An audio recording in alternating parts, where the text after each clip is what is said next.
Good evening, Fernwood. It is your syrupy seer Neil, and it's time for us to set our sights on another episode of Mary Hartman, Mary Hartman. Today we are watching episode 203 from January 12th, 1977. I love it when I get the year right. Let's take a look at yesterday's emotional episode. Wanda and Merle were waiting at home when they get a knock on the door in the middle of the night. It's Tom and Charlie, and they want help finding Loretta. Merle says he'll do anything to help find Loretta, and when Tom and Charlie put out what they want to get done, well, Merle's pretty useless. He's actually more concerned with his image amongst the voters than anything else. Merle pays some lip service to finding Loretta, and Tom and Charlie leave disappointed. Back in the kitchen, Kathy is exhausted after hours and hours of labor, and Christine is doing her best to settle her sympathy pains. The lawyer still insists that Kathy sign the contract or no monies will be paid forth, and Mary sits trying to gather her breath. Tom shows up and wonders what the heck is going on in his kitchen as Mary sets him up with scrubs and a mask. They go into the other room, and Tom expresses how disappointed he is that he was offered the same old job back at the factory and how excited he was to be an executive. Mary says to Tom that being an executive isn't important and that they were happy, and Tom realizes they actually were.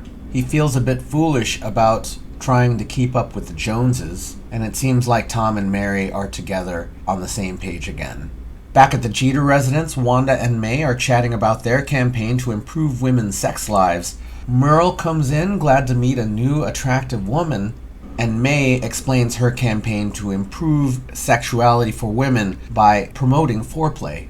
At this, Merle gets a bit defensive and suggests that the normal way is the way things should be and that he's not going to put any support behind this campaign. Then Wanda says that she's putting her support down, and Merle leaves. Wanda then tells May that she has set up an interview with Harold Clemens at the Fernwood Courier, but laments about her own sex life. And then we're back at the kitchen as Kathy is deep in labor. Mary's doing her best to make sure that Kathy and Christine both don't panic. The lawyer has made changes to the contract, and Kathy scrawls her name on it as Dr. Furman finally arrives. He puts on his scrubs and gets a look at what's going on as things get more chaotic. The baby is coming, and Christine is having her emotional reactions and wondering what's going on, and things get more and more chaotic with screaming from both sides of the kitchen. And as Kathy finally gives birth, Christine collapses, and a new baby is born, and the doctor says it's a boy. And then after that, Mary calls his attention to Christine, who has died. She died in childbirth, and Mary is left wondering if it's the kitchen that has made this happen. And everyone, that is yesterday's episode. It hit me really hard, so if you haven't watched it, you might want to check it out.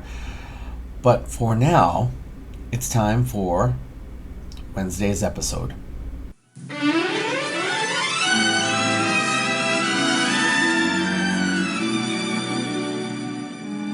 Mary Hartman! Mary Hartman! Hey, Ma! Ma! Hey, Ma! Dear Heather, take out chicken. 2, thaw chicken. 3, eat oranges instead of ding-dongs. 4, love your mother. Love your mother.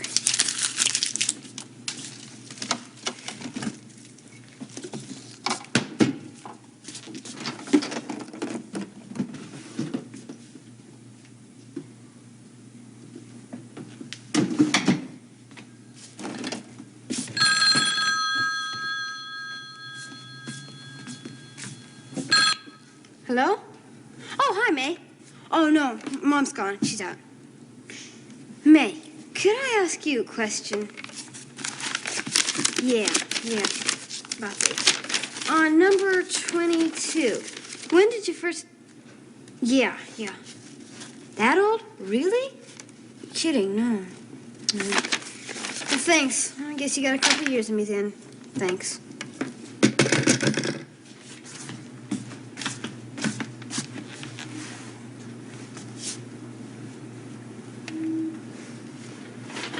Come up and see me sometime, big boy.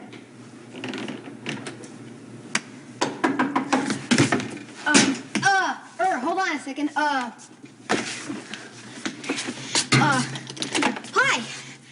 How's some ding dongs? Oh, yeah. No, thanks. I just wanted to get away from the old homestead. Why? Was your father beating on your mother again? No, it's just that, well, I don't know. I just don't like it there. You can have an orange if you want, or I got some tangerine lipstick. It's called Savage Tangerine. What's this? Hey, this is a survey about what turns women on. No boys allowed. Well, and how are they supposed to know what to do? Comes naturally, I guess. Well, if it all comes naturally, how come you wear lipstick and oranges? What do you mean, wear oranges? I meant tangerine-flavored lipstick. Why'd you say oranges? Look, Heather, I just saw you holding them, not wearing them. Holding them? You were spying! You were Come on, spying, Heather. you dirty rat! Cut it out, Heather. You guys hate you! I don't want to see I you didn't mean again! to look. Oh. Heather, I'm really sorry. Look, everybody's got something. I know. I'll trade you something just as embarrassing that I do. What? I can't say it. You got it, or I'll never speak to you again. Okay, well, you have to promise not to laugh. Now, I didn't laugh at you. I promise.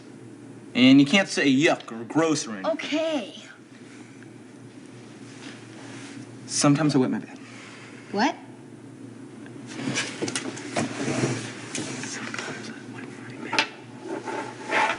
There, that makes us even. I don't think so. What you do is worse than what I do. Yeah, well, my family's sicker. That's true. But my mom was in the loony bin. Yeah? Well, my dad makes me use a rubber sheet. You're kidding. With a bell. A bell? You know something? We're both gross. Yeah.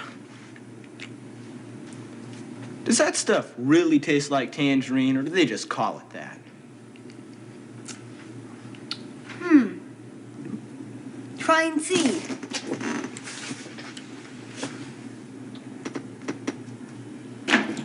Hi, kids.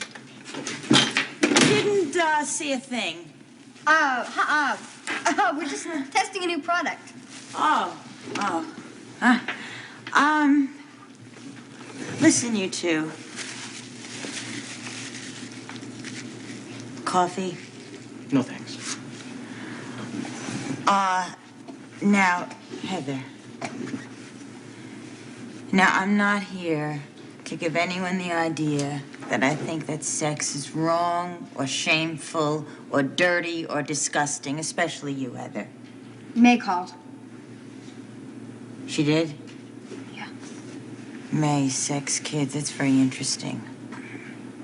Well, anyway, I am not trying to tell you what you can or cannot do on the very spot where a strange woman died giving birth to your innocent little Auntie Kathy's baby. I said you call her back the minute you got in. But if I ever see you do that again, I will not only make you wash out your mouth with soap, but I will make each of you suck on a bar of soap until it is finished in separate rooms. Orange Crush, anyone? No, I think I better go home. Bye, Mrs. Hartman. Bye. Bye, Heather. Bye.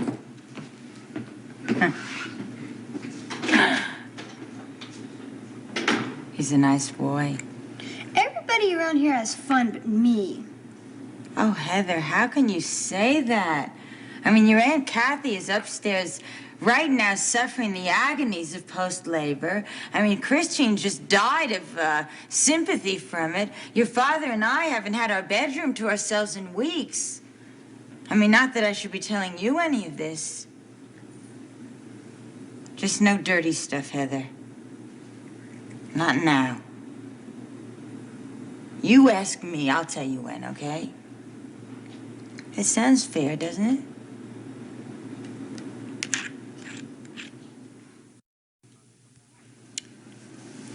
Gee, I'm sorry. I guess I'm not completely understanding what you mean.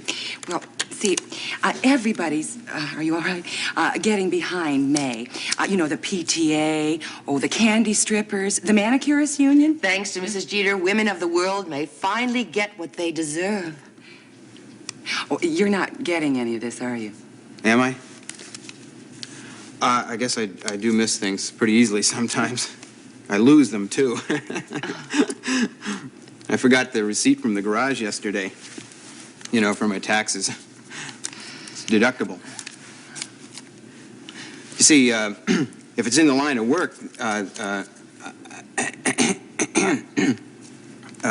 what am I missing? Tape for the tape recorder. Sometimes I forget to put it's in there. I think that Wanda means you are missing the point. Oh, that's exactly what I mean Harold is missing. I knew it. What, point? Harold, are you ready? Ready? Yeah. Ready?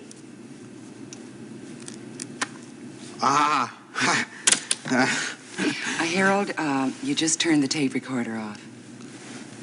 How'd I do that? I pushed stop. This is Mayo Linsky, Who is putting together a book. On the methodology of maximization. which in lay terms means... That unless men learn a whole lot more about pleasing women... 7 out of 10 women in Fernwood would be better off with a pillow or a clean pair of socks. Excuse me? A man who doesn't ask doesn't know. I'm asking. I'm asking. That's right. What's great for the gander may leave the goose high and dry. This willful and unwitting neglect must cease. We, the women of Fernwood, will no longer take too little of the wrong thing lying down. Huh? Foreplay is fair play. Foreplay is fair play. Foreplay is fair play. Or else.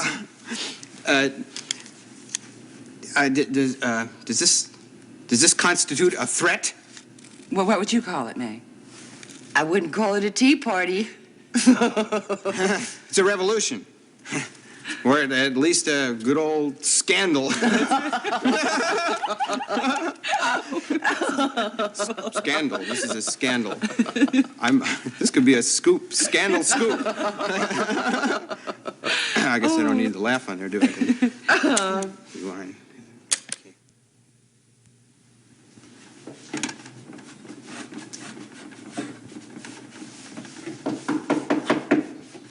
Just a minute.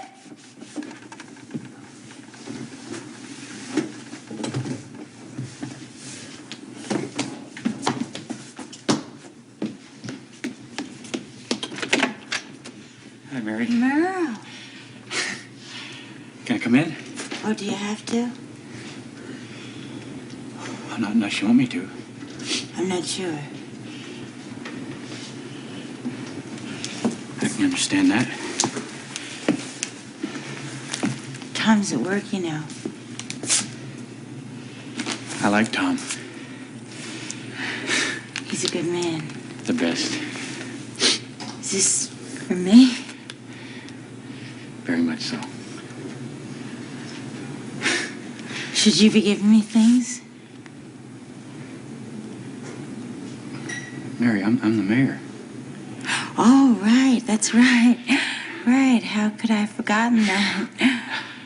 Well, I'm not here really on an official kind of capacity here. It's more like a friend. Why don't you open it? Go ahead.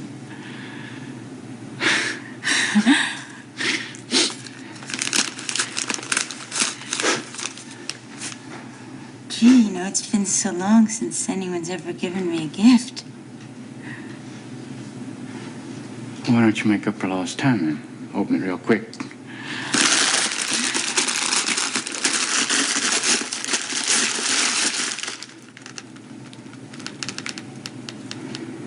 Oh.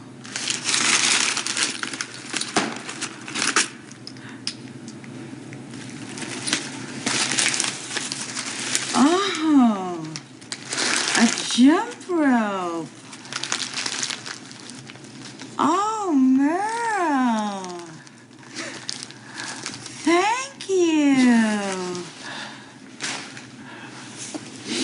tell you I wanted this? I wanted you to have it.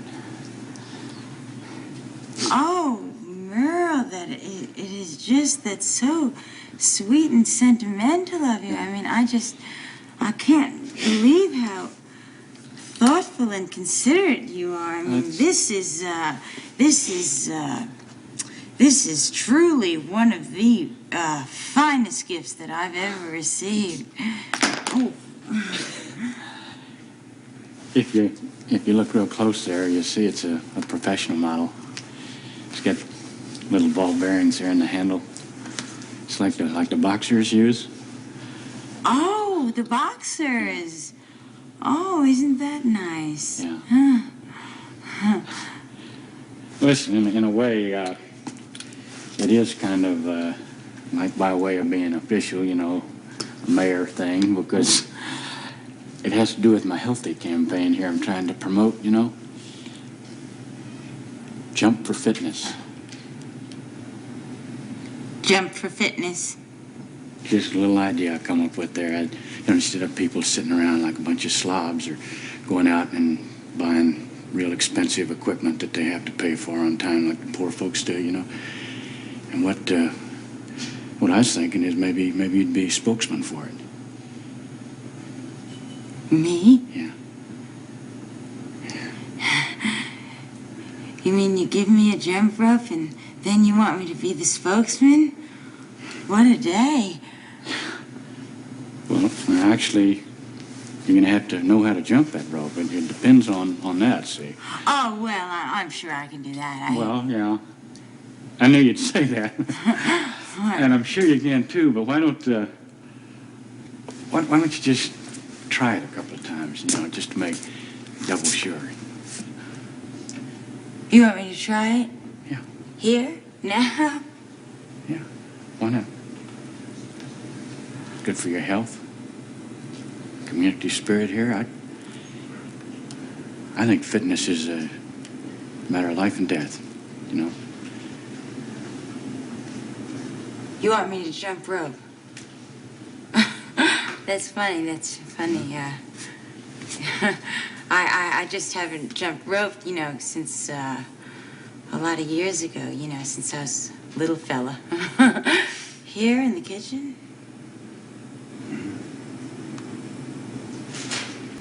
It's very important to me, Mary.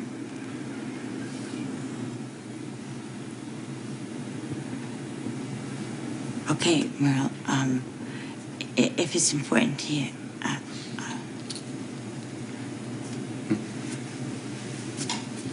No, wait. You gotta take off them little shoes. Oh, take off my shoes? Right. Okay.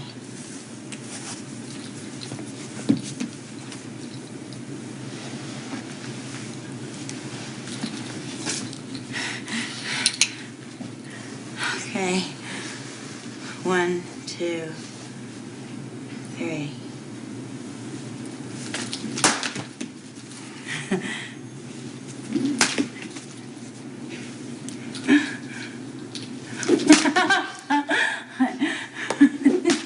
I feel so silly. Does it look silly? No. Just maybe try a couple more. More?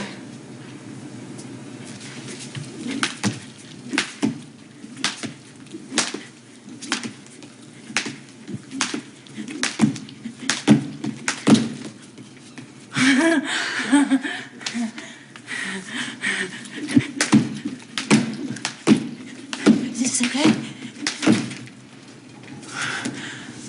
Ma, could you kind of keep it quiet? All that thudding is thumping me. It's just making me have insomnia. So could you just keep it down? Yes, okay? of course, sweetheart. I'm really sorry. I was just jumping for Merle. You know, to stay fit. Don't try to explain. I'm sure you couldn't, so just keep it down, okay?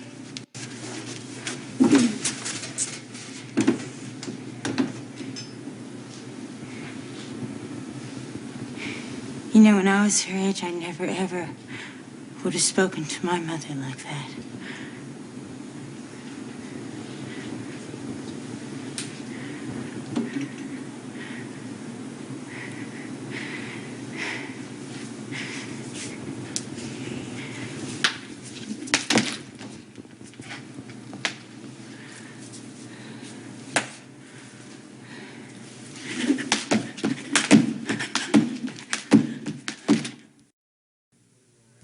back with American. And lastly, Lord, Thrilled to action. Pat, could you shut off the adventure, television while I'm saying new grace? romance, drama, and high emotion.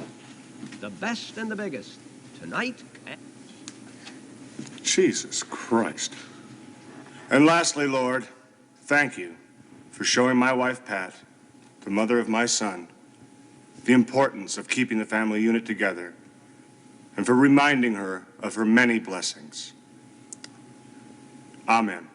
Have the asparagus, Pat.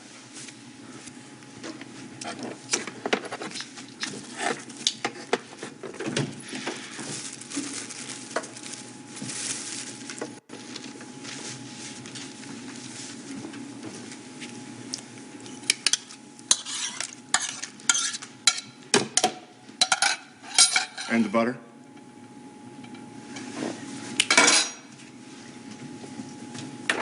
That tree looks stupid. Christmas is over. We put it up just for you, son. Well, it's too late. You already ruined my Christmas. Maybe it was the food you ate. You know, you shouldn't hesitate to tell your mother. She doesn't cook your pork chop properly. Isn't it? It's fine. It's all right, kid. We'll go out to dinner tomorrow night, just the two of us. You can go to your room, too. I can't insist that you stay here. I didn't ask to be excused. You don't have to be quite so protective of your mother, little Garth.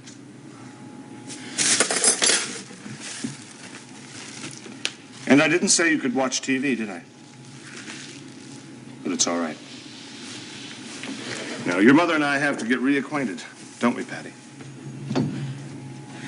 Garth, you know that I stayed away because I was scared. But I do love you. Yeah, I know. Do you, Garth?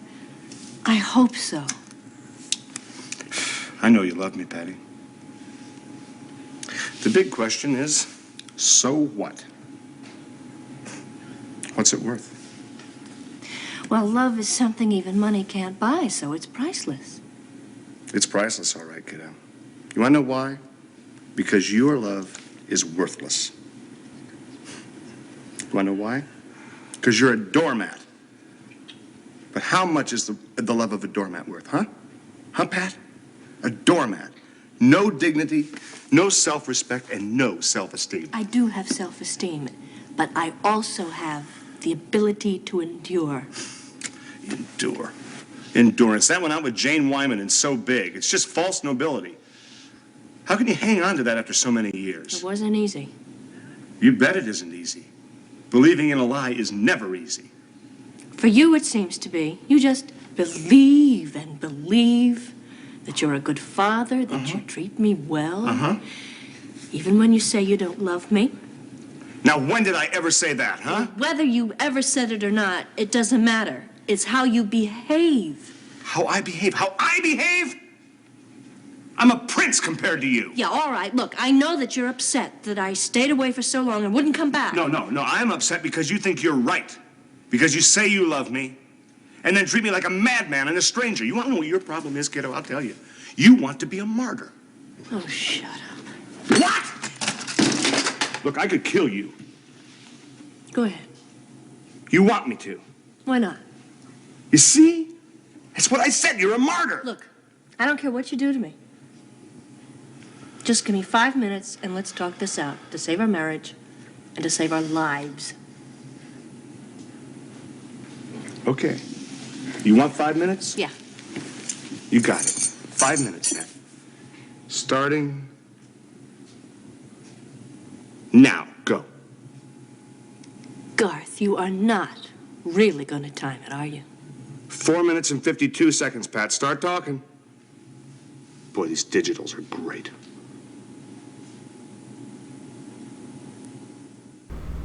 Well, looks like we've moved on from yesterday, and it looks like some big things are around the corner. Another conversation between Heather and Philip, and we see that Heather is eagerly anticipating womanhood. Of course she is.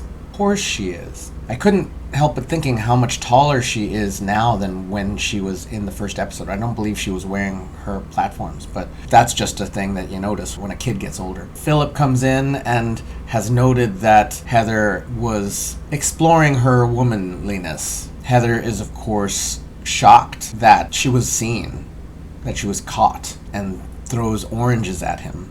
Then things calm down and Philip offers a bit of intimacy, right? So like, share a secret, share a secret. They both discover that they're from very screwed up families. And then they have their first kiss, which Mary also just happens to spy.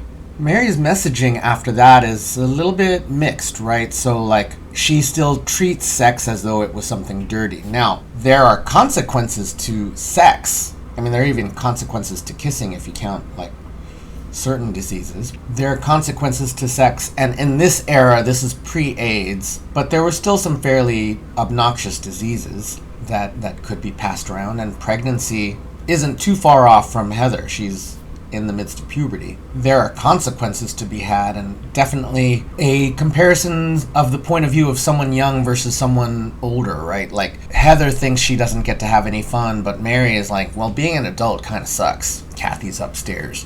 People have died. We haven't had our bedroom in a while. Different points of view based on that topic. It's nice to see Heather and Philip moving forward. I've been wanting Heather to have an actual story for, a long while. Sure, it's in the shadow of all of the craziness, but I feel like it was a good exploration, a good beginning of questions. We can start a conversation about, did Mary say the right thing to Heather? I don't think so. But I can see where Mary comes from. And then we are back to foreplay is fair play, and I didn't mention that Heather was looking at the survey, and that was part of the discussion between Philip and Heather. But hey, we're back with Harold Clemens, who is clearly uncomfortable and has way more, I think those are cigarettes or pencils hanging from his hat. He is incredibly uncomfortable, as I think in the 1970s, anyone discussing sex would have been met with that. And nowadays, as I've repeatedly said, we have way more sexual education available, just openly. We can talk about pleasure. In this case, the campaign is specifically, it reflects the view of the time that relationships were between one man and one woman. So in this case, increasing the pleasure exploration of the man with the woman would be good. And I feel like there's more to it, right? Because even in the 1970s and even now, as far as if the surveys that I remember are still cogent, and someone will have to do the math because I don't have hundreds of people to survey. I guess I could look up a new survey, but basically, very typically, male penis-owning people tend to explore their sexual pleasure pretty handily, and vagina-owning people tend to be discouraged from that at a young age. Essentially, masturbation is a way of exploring your own sexual pleasure. And I remember Jocelyn Elders during the Clinton era suggesting that masturbation could be good and losing her position. So it's still a topic that is uncomfortable for people, and that was 20-something years ago. It's a little more acceptable now, but still, I bet when I said that word, some of you got uncomfortable. That could be part of understanding your own pleasure. And I'm not here to advise you on that. I'm just talking about how we see things differently now than we did then. At this point, in the 1970s, it was just foreplay, which was uncomfortable enough for Harold Clemens, who could barely hang on to his tape recorder, barely get it turned on properly, right? Like, it's literally one button. But Wanda and May are on a mission, and good for them. And I hope that a discussion began after this that helped people get more pleasure out of their lives. The pursuit of happiness. And then a really, really uncomfortable scene about the pursuit of happiness, which starts with Mary being her very odd housewife self. The displays of Mary's housewifery in this season have been increasingly heightened. Like, she is just above and beyond and beyond and beyond housewife at this point. At the beginning, it was just waxy yellow buildup, and now she's scrubbing under tables and there's cleaning product everywhere. So Mary coming back to normalcy is this. You know, she was in the mental ward for so long, but this is normal for her now. And Merle comes over. He says that he has a present, and he says that he wants a spokesperson, but underneath it, and again, this is the subtext, right? Underneath that offer was something that seemed very much a fetish for Merle. Merle is turned on by Mary, and I've got to admit, Mary with the very short dresses, my eyes go there sometimes, but watching that was gross. I'm sure it was intentionally so. Now, Merle gives her a jump rope and has started a campaign to jump for health. I believe that was the name of the campaign. All he wants is for Mary to jump rope. And it came off very fetish-like.